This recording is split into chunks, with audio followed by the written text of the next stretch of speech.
The Horse Race is brought to you by Benchmark Strategies, Boston's leading public affairs and public relations consulting firm. To learn more, connect with Benchmark on LinkedIn at Benchmark Strategies or visit benchmark-strategies.com.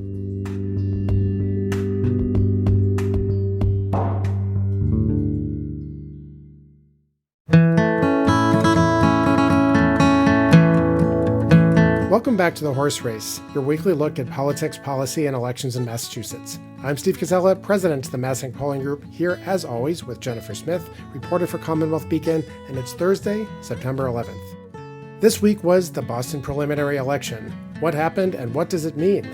And then new polling from Commonwealth Beacon by the Massing Polling Group. So Jen, it's our favorite time of year, maybe favorite time every 4 years even. This week was a big election. It was in Boston.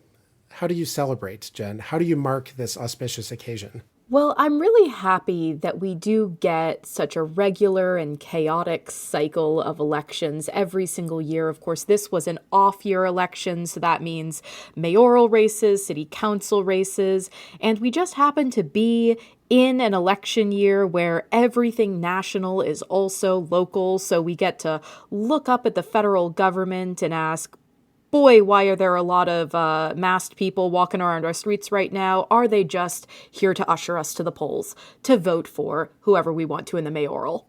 God, that's depressing, but certainly not out of the question looking a bit down the road. Fortunately, we don't seem to be there yet, so let's stick in the here and now just for the moment, and then we will look ahead because all of that stuff is very pertinent to what's going on and what happened yesterday. But let's actually just start with turnout. So to me, it looked like lower than you might see for a super competitive election like 2013 when there were like 10 million candidates running, or 2021, which was also fairly competitive. We don't know exactly like to the decimal point where it's going to end up yet, just because the Boston Elections Department hasn't actually published their final results yet. But it was somewhere around 91,000 voters, which will end us at about 21% turnout or so. That's not super high, not super low, kind of right in the middle of what we've seen over the last 20 years or so. Exactly. And as you noted correctly, this was not a very crowded field. We've seen really competitive races when there's been an open seat for mayor, which doesn't come up all that often here in Boston. But this time it was exactly what we expected would be the case, which was this was essentially a slugfest between incumbent Mayor Michelle Wu and Josh Kraft, of course, son of Robert Kraft and well known in the Boston philanthropic circles. So the question really for all of us was not, were they going to be the two advancing into the November general election, but what was the narrative essentially going to be? What were those margins? Was this something where we would say, well, you know, incumbents usually have an advantage. Michelle Wu has had a strong national profile. It looks pretty doable. If Josh Kraft could kind of muscle through it, what kind of margins were we looking at? I am kind of teeing it up so that, Steve, you can tell me what the margin looks like. I was going to say, for the maybe two people who will listen to this podcast who still don't actually know what happened, they're like on the edge of their seats like, Jen, Steve, bless you for sleeping in this morning. Will you tell me what happened? So what happened was Michelle Wu won by about a 48-point margin. So it was an absolute shellacking, beatdown, thumping, thrashing, whatever verb you want to choose, whatever metaphor you want to apply. Michelle Wu won by a lot. I'm going to defer here to my former workplace, the very excellent Dorchester Reporter, which told us that on top of Michelle Wu winning all of the city's 22 wards by a clear margin, Kraft did edge her out in a few precincts, notably ones that typically go for more conservative candidates. That includes several in Dorchester's Ward 16, so you have a lot of law enforcement, first responders. Those groups tend to go a little bit more conservative in most elections, and so that's pretty much what you would have expected to see if Josh Kraft had a foothold anywhere. One, he has a long history in Dorchester. Two, those wards tend not to prefer the more liberal candidate in the first place. But all across the city, Michelle Wu basically thumped him. Yeah, definitely. And for those who are not familiar with the process, this basically just sets up a rematch in November where Wu and Kraft, as the top two vote getters out of the four candidates on the ballot, go through to November and basically have a head-to-head. As the results were coming in, Reporters asked Josh Kraft about what the road ahead looked like, and he said, "I believe in life, there's always a path. It's just hard work and sweat equity." So, at least at this point, showing no sign of kind of folding up his tent, he says it's on to November. And so one thing that I did want to point out, by the way, Steve, because you love a people overthinking the polling narrative here. So there was Emerson College polling that came out just pretty recently saying that Wu had basically a 50-point margin on Josh Kraft. And plenty of people looked at that and said, well, that's a huge margin. That's probably not right. Kraft had said previously to this that he would consider a 15-point loss. That's 15. To Wu, a win. Some people thought it would be closer to 20, 25. There were questions about whether or not some other candidates in the race, kind of in these areas that Kraft finds himself historically stronger in, would drive out turnout. But again, it's a preliminary. There's lower turnout in general, and Michelle Wu is an incumbent mayor with a very strong name recognition and national profile right now. So it turns out the people at Emerson College, I guess, must be patting themselves on the back very handily after living through a week of people pointing at that and saying, 50, you guys are out of pocket. Yeah, it's definitely not a fun place to be as a pollster when everybody's questioning your numbers. But hats off to them. They actually got that one right on and saw things that other people didn't see. I thought some of the other numbers in that poll actually stuck out to me also, which is just that Michelle Wu's job approval is super high. You know, it is very hard. Even under, I don't know what the ideal circumstances would be when you're running against a mayor with a 66% approval rating, but it is very hard to unseat a mayor that voters, think is doing a good job, even well before the election. But the poll found that voters thought that even at the very last minute. They also, asked about Josh Kraft, and there too, the numbers just don't look good for him. He's got 25% of voters who have a favorable view of him, not where you want to be, and well over 50% who have an unfavorable view of him. So he does say he's going on to November, but the road ahead is extremely steep for Josh Kraft. And he hasn't really found a way to sort of shake the albatross here, which is the Trump question. The national media has really been playing the Wu versus Trump framing more than anything else. Josh Kraft, as I think we noted last week, has very distinctly been running with the affiliation "I'm a Democrat" pretty high in his branding. He, of course, has condemned the Trump administration's actions, but his father is a longtime friend of Donald Trump and very kind of tangled up there. And, of course, the optics of someone with the last name Kraft running against a mayor who has been a very loud opponent to the Trump administration in a moment where the administration remains extremely unpopular in Boston, meant that this was always going to be a tough election, even if Josh Kraft had basically been crushing it at every step of the process. That was always going to be an issue. So I do think that, bearing in mind that this had strong national overtones to it the entire time, can very much help explain why in this moment, on this Tuesday, when voters in Boston went to the polls, it looked this profound. Yeah, I think that there is something to that. Michelle Wu has been set up by the national media as kind of an opponent to the Trump administration on various things, some of which we'll talk about in a second. But, the thing is, Trump is just so deeply unpopular in Boston. The stuff he's doing is unpopular in Boston. That if that's how you're being set up, it's I think we called it at the time an in-kind contribution to the Wu campaign. Like that whole congressional hearing and everything was just great. That is great if you're running in a deeply democratic city like Boston. And I think you saw some of that play out in the results. And of course, what you're talking about there is Michelle Wu and a few other blue city mayors going before Congress to discuss the policies around how their law enforcement can and can't interact with ICE agents. And that whole debate has very much become core to a lot of the dynamics that we've seen in just recent days, even here in the city of Boston. So, of course, we've seen her other testifying colleagues across the country see incursions into their cities of National Guard troops under the justification of fighting crime and dealing with illegal immigration. So Boston is currently also on that list. And it's important to note, as those things are all playing out, that Boston voters, by and large, don't think that Boston is any less safe than it was 4 years ago. They feel mostly pretty safe in Boston. More actually say that Boston is now more safe than it was. Both the Suffolk poll and the Emerson poll asked about how Boston policy addresses the immigration issue.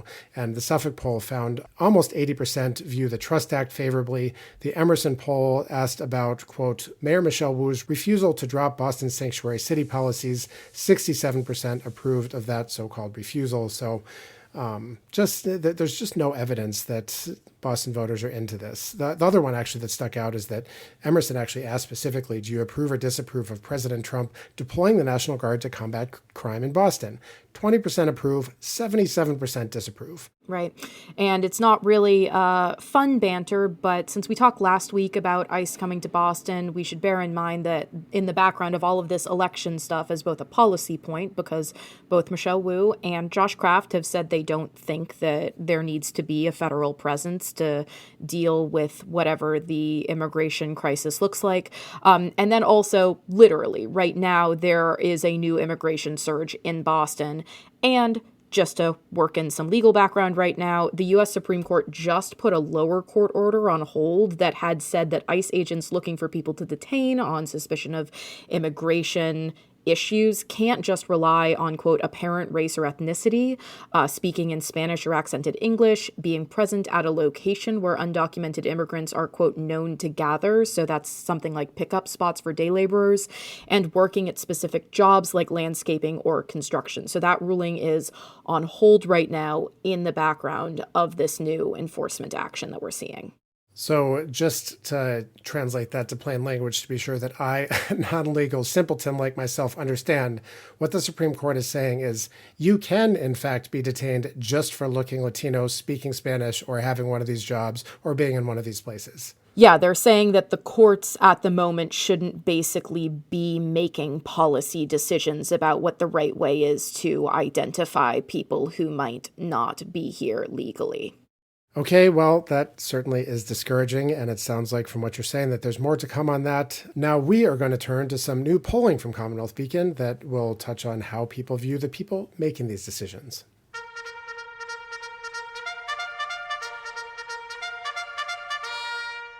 Okay, speaking of polling, there is a new Commonwealth Beacon poll out this week. It was conducted by us here at the Massing Polling Group for you there at Commonwealth Beacon. The poll will be rolling out over the next few weeks to coincide with Healthcare Month at Commonwealth Beacon, so, dear listeners, do check back regularly for new numbers over the next few weeks. But we start out today with some good old-fashioned favorability figures. We collected them. Jen, you reported them. Take us away. What do we have? That's right. Ooh, it is fun when I actually get to be the person telling you about polling numbers, even though, shockingly, you run the polling group. I'm sure you're aware of these already. So basically what this looks like is just over half, so 56% of Massachusetts residents polled approve of the job Maura Healey is doing as governor. This is holding steady, roughly, with recent polling that we've seen over the past year, but any challengers who might be aligning themselves with Donald Trump, who are looking at a Democratic governor with just over half approval in her home state, a pretty deep blue state, feeling a little bit optimistic, they're going to have to contend with the president's persistent and deep unpopularity here. So that's kind of the top line of this. Healey is not looking anything like Charlie Baker, her predecessor, who was kind of a uniquely popular figure, but it doesn't look like there's a specific appetite right now in Massachusetts for someone who's reflecting kind of the ethos of the National Republican Party. Does that seem accurate, Steve? Yeah, that's how I would read it. And I think that the challenge that Republicans are going to face begins with the primary, because you have to get through Republican voters who, by and large, still have the view that whatever Trump says is good, and whoever Trump endorses is good, and whoever aligns themselves with Trump is good. And then move on from that after winning a contest where that's the baseline into the general, where most people in Massachusetts think aligning yourself with Trump is bad. So if you've done the former, then you lose the latter. So that's, I think, kind of the maze that Republican candidates are going to have to navigate. Yeah, and to put some specific numbers on that, of the Massachusetts residents here who were surveyed and, of course, weighted to reflect the overall Massachusetts population, 48% of them say they strongly disapprove of what Donald Trump is doing as president, and 12% say they somewhat disapprove. 17% say strongly approve, 18% say somewhat approve.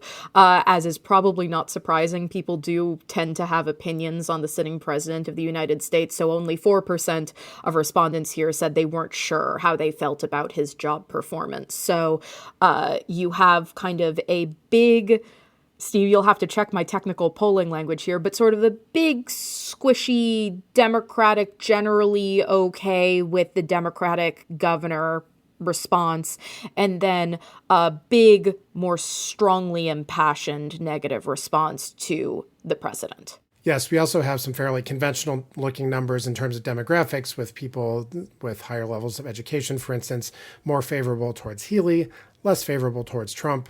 Of course, party ID is the other one to look at. And there are a couple kind of interesting things where Maura Healey actually does not terrible with Republicans, with 30% favorables. So, some have noted that she's not a super liberal governor or anything like that. And I think that may be why she doesn't have incredibly polarized numbers like some state leaders have in the past. She actually does have a few Republicans saying that she's doing okay. Not to say necessarily that they would vote for her, but I think that's just another thing worth noting about her numbers. So as I mentioned, this is kind of where we've seen her numbers hovering for a while. This is maybe a teeny tiny little tick up from polling a month or so ago, but not a terribly dramatic amount. But seeing those numbers has led people to basically speculate that, well, honestly, these are not great if you're looking at mandate level approval numbers. If you're thinking about the way that the Democratic Party is perceived nationally, what people say they want from their Democratic leaders. And again, I'm kind of talking specifically about inter-party and intra-party here, because the governor does still have her Democratic base, right? 80% of Democrats and leaners, and a reminder, as usual, those basically behave and vote essentially the same, say that they approve of her performance. But again, you still see that same dynamic that I mentioned earlier, which is that it's somewhat softer. It's split between strong approval and somewhat approving. But interestingly, in Massachusetts, even though they approve by and large of their presidential candidate, the face of their party, it's also a little bit softer in terms of how many of them strongly approve and how many of them somewhat approve, because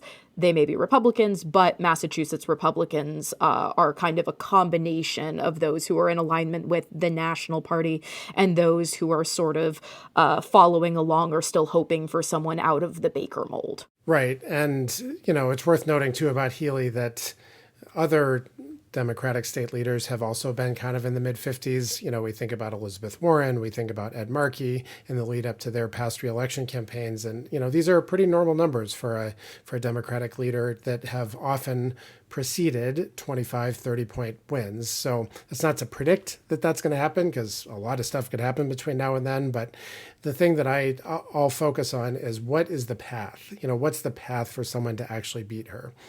First, they have to get through a Republican primary, assuming that it's not a Democrat, which that would be truly wild, and there's no sign that that's going to happen. So you either have to get through a Republican primary, or there's this wild idea out there that, Charlie Baker is going to come and run as an independent or something, and there's no obvious precedent for that, so we don't quite know how that would unfold. But from what we can see so far about the candidates who are in at this moment, they have a very tricky path to get to the starting line. People think Healy's doing fine. She doesn't have Michelle Wu numbers. She doesn't have Charlie Baker numbers, but she's got perfectly fine Democratic state leader numbers at this point. And the last thing that I think we kind of want to land on, I think, is the question of the Latino city realignment that we sort of saw and we've talked about before, but was especially apparent after the presidential administration. So we don't have exit polls, for instance, during non-presidential years. So we don't have a strong sense of, oh, how did Maura Healey specifically do among Latino voters in 2022? But we can take a cue from the fact that she pretty handily won some heavily Latino and Hispanic cities like Fall River with good margins, like 57 to 41%, basically, against Jeff Deal, who was the Republican candidate there. But there are questions about whether or not that margin holds in the future, if at all. So, Steve, what are you watching out for when it comes to areas where we've seen some shifts? Yeah, that's one where I think people will be paying a lot of attention to the crosstabs. In this poll, we don't have huge numbers of Latino voters, so we can't, zero in there specifically, but we can look at things like, white voters versus all the rest of the voters and see that the numbers aren't as different for a Democrat as you might wish. In the past, Democrats have often run up very, very large margins among Black voters and Latino voters specifically. But in this poll, we don't see specific evidence of that, just as we don't see specific evidence of very large margins in gateway cities. So, this is one poll, but that is certainly something that I would imagine Democratic strategists will be thinking about. And if we can fast forward to 2026 Election Day, let's not do that. But if we could, that's one thing to look at is like, what do the numbers look like in Lawrence? What do they look like in Fall River? What do they look like in the places around Massachusetts that are more diverse, and particularly places that have more Latino voters? Was what Donald Trump did between 2016 and 2024 a sign of things to come in Massachusetts and across the country, or is it unique to Donald Trump and really Democrats still have, can run up these huge margins among more diverse areas of Massachusetts? Well, my favorite thing to do is to end a segment by asking a lot of very smart questions that we won't have the answers to for about a year. So rock on, Steve. Fast forward to 2026. We can do that. But for now, we've got more to talk about, so we'll be right back. I'm Zainab Asma-Doyle, Research Director at the Massing Polling Group. The Massing Polling Group serves the region's leading foundations, political groups, government entities, and businesses. Our surveys and focus groups bring high-quality data to the toughest questions facing society today. Learn more at massingpolling.com.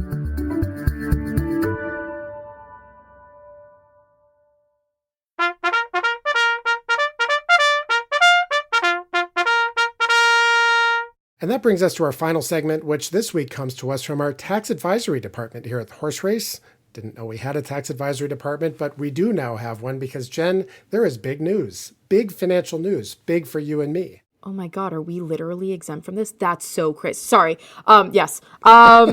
Jen's just now reading the story, so just take away the fourth ball. It was election night, you guys. I'm learning along with all of you, so I'm going to read this very convincingly, which is, so as you might be aware, one of President Donald Trump's major policy promises around his tax policy was this sort of no tax on tips pitch, plan, etc.